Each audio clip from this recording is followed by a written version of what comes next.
We will fight. We'll go back and fight. My country hearkens for me. Why should I waste my time here in the Security Council? I'm going.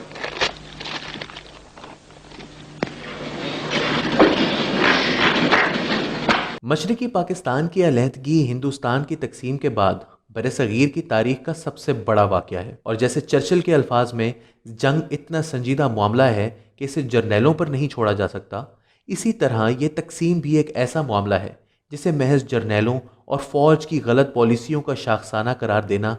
زیادہ سے زیادہ آدھا سچ کہلا سکتا ہے۔ 1970 کے انتخابات میں 300 میں سے 160 نشستیں جیتنے والے شیخ مجیب الرحمان کو اقتدار منتقل نہ کرنا فوجی حکومت کا فیصلہ تھا، لیکن یہ بات یاد رکھنا ہوگی کہ مغربی پاکستان کے سیاستدان بھی کوئی دودھ کے دھلے نہ تھے، اور ان سیاستدانوں میں سب سے اہم کردار ذوالفقار علی بھٹو کا تھا۔ ان انتخابات میں جہاں مشرقی پاکستان میں شیخ مجیب کی جماعت تقریباً 100% اکثریت حاصل کر کے آئی تھی، وہیں مغربی پاکستان کی سیاسی قیادت ذوالفقار علی بھٹو کی پیپلز پارٹی کے ہاتھ تھی،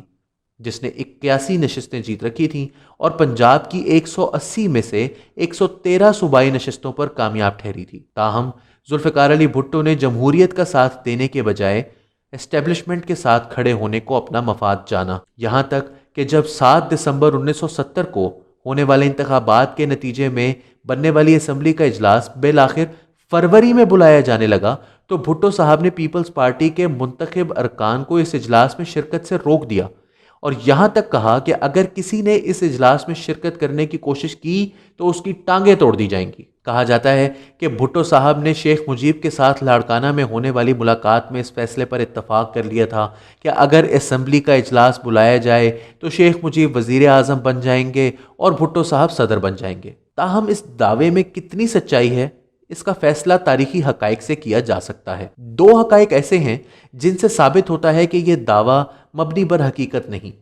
پہلا تو یہ کہ شیخ مجیب الرحمان نے اپنی 7 مارچ 1971 کو ڈھاکہ میں تاریخی تقریر کے دوران واضح الفاظ میں کہا تھا کہ 1 مارچ 1971 کو بلائے جانے والے اجلاس پر جنرل یحییٰ خان نے اتفاق کر رکھا تھا، مگر پھر اچانک انہوں نے ایک دن بھٹو صاحب سے 5 گھنٹے کی ایک ملاقات کی، جس کے بعد یہ اجلاس 25 مارچ تک کے لیے ملتوی کر دیا گیا۔ شیخ مجیب کے اس دعوے میں کتنی سچائی ہے یہ کہنا مشکل ہے، مگر اتنا تو طے ہے کہ شیخ مجیب کی لاڑکانہ میں اگر بھٹو صاحب سے کوئی بات ہوئی بھی تھی تو 7 مارچ 1971 تک پوزیشن ایسی بن چکی تھی کہ وہ بھٹو صاحب پر اعتبار کرنے کو تیار نہیں رہے تھے۔ دوسرا ثبوت ذوالفقار علی بھٹو کی اقوام متحدہ کی سلامتی کونسل میں کی گئی تقریر ہے، جس میں انہوں نے پولینڈ کی جانب سے پیش کردہ جنگ بندی کی قرارداد پھاڑی، اور جسے آج بھی بڑے فخر سے بھٹو صاحب کا ایک کارنامہ بنا کر پیش کیا جاتا ہے۔ حقیقت یہ ہے کہ بھٹو صاحب نے یہ قرارداد پھاڑ کر مشرقی پاکستان کی علیحدگی پر مہر تصدیق ثبت کر دی۔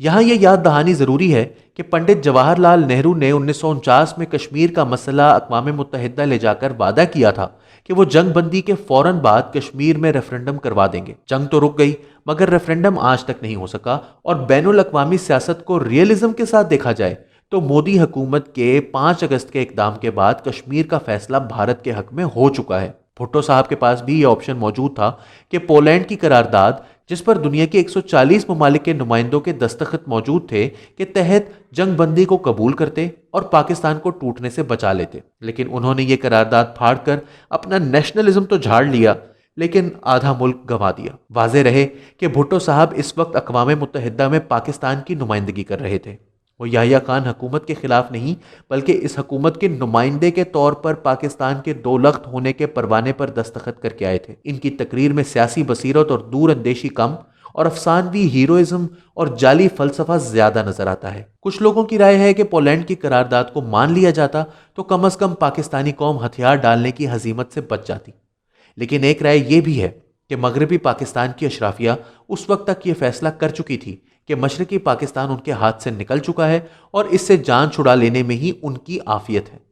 لہٰذا بھٹو صاحب، جو اس وقت کی اسٹیبلشمنٹ کا سویلین چہرہ تھے، سلامتی کونسل میں قرارداد کا مسودہ پھاڑ کر واپس آئے اور محض 5 دن بعد بچے کھچے پاکستان کے صدر بن گئے۔ اور تاریخ میں پہلی مرتبہ چشم فلک نے یہ نظارہ بھی دیکھا کہ ایک سویلین شخص چیف مارشل اور ایڈمنسٹریٹر بنا۔ اسٹیبلشمنٹ کے سویلین چہرے اور پاکستان کے صدر کی حیثیت ہی سے انہوں نے 1972 میں ہندوستان کا دورہ کیا